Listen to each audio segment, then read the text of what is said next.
Hello, David, and hello to everybody across the globe who's joining us today on the World Storytelling Cafe. I'm delighted to be with you and to share with you a story from my home country of Scotland. As you can see, I'm at home, well, I'm in the byre actually, the cow shed. And the reason for that is because the story I'm going to tell you today is about a coo, a cow. And it comes from this wonderful book of Scottish folk tales. I love this story because it includes a cow. And being a farmer's daughter, I have a real passion for cows. I'm going to tell it in my mother tongue, which is Doric, but I'll intersperse some simultaneous English translation just to make sure that you can follow the story. I hope you enjoy.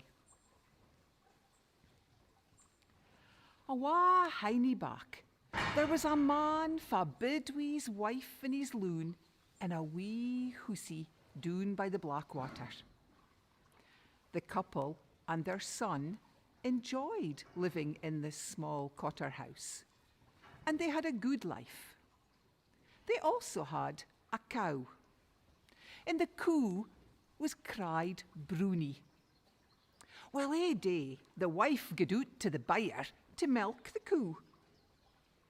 But when she opened the byre door, the coo was gone, nae to be seen. "Hey, John, did you shift the coo?" she asked her husband if he had moved the cow. He said, "Na, I hinna." She asked her son, "Hey, Tom, have you moved the coo?" Na, he says, "I hinna, mither." And so the Hale family went hunting for the coo. They went up a hill and down a how. They went through the woods and along the burren, but they couldn't find the coo anyway. Well, that nicht the mither was in a terrible state. She says, "Oh me, what are we going to do? What will we do? We winna hae ony milk or butter or cheese for the hale winter. We'll be starving." So Tom, the young loon, he said he would ging and hunt for the coo the morn's morn. So the next day he got up and he ta'en a stout stick and he was ready to march off, and his mother cried, "Hang on a minute, Tom, I'll gie ye a big bannock to tak wi' ye, because if the giants have ta'en a coo, ye micht hae far enough to gang afore ye find her." So Tom took the food from his mother and he put it into his pocket and he set off to hunt for the cow. Well, he walked and he walked and he walked until he was fair exhausted, foonert he was, and real hungert and a'. So he sat down to eat.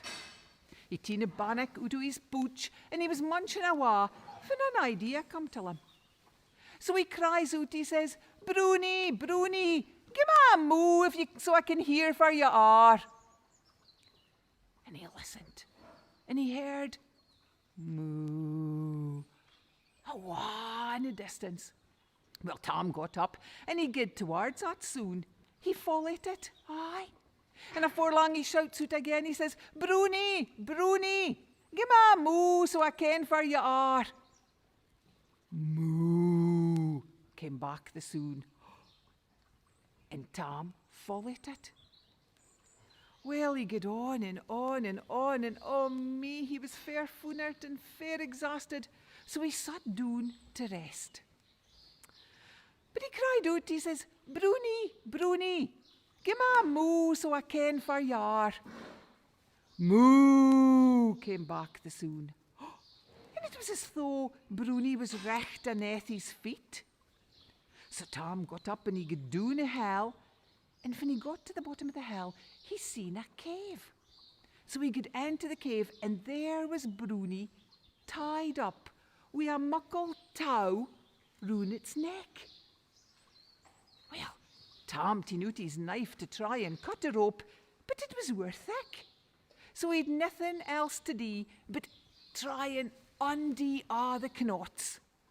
Well, his fingers and his thumbs were fair sore by the time he'd untied all those knots. But eventually, Broonie was free, and they started out of the cave and awa down the road to ging hame. Well, they hadn't got very far, when twa muckle giants come striding out of hell towards them. And when Tom seen these muckle brutes, he says, "Oh, Broonie, Broonie, what are we going to do? They'll caught us in nae time at all. In a shock o' a lammy's tail they'll be here." And Broonie the Cow said, "Duck a hairy out of my tail and lay it on the ground." So that's what Tom did.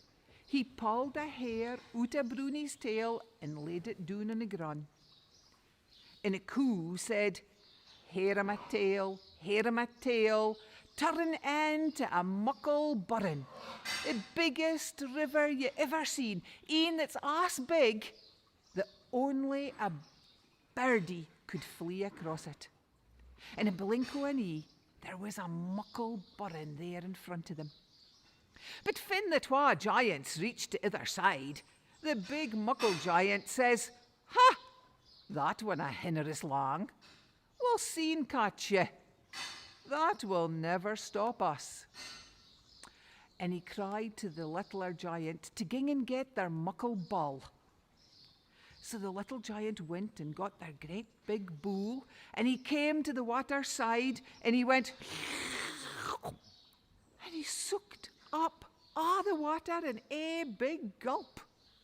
And the giant strode on. Well, Tom turned to Broonie and said, "Oh, Broonie, Broonie, what will we do? The giants will be on us afore you can say boo." Well, Broonie said, "Pluck a hair frae my lug and put it on the ground." So Tom pulled a hair frae Broonie's ear and put it on the ground.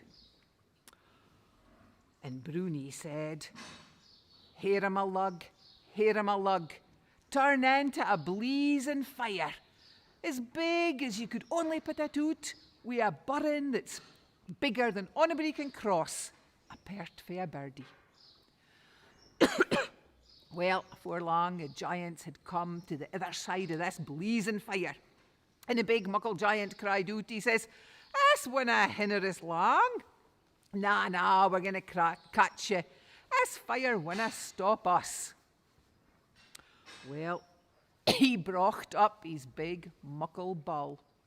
And the bull opened his moo and out poured all the water and put the fire out.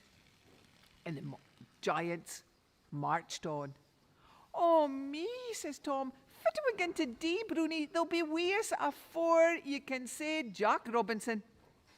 "Well," says Broonie, "pluck a hair off my back and lay it on the ground."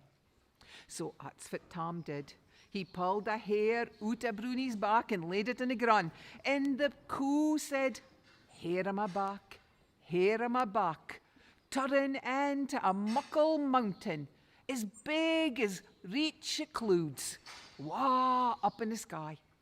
And in a blink o' an eye, there was a muckle mountain atween them and the twa giants. But the great muckle giant says, "This winna hinder us long. We're going to catch you.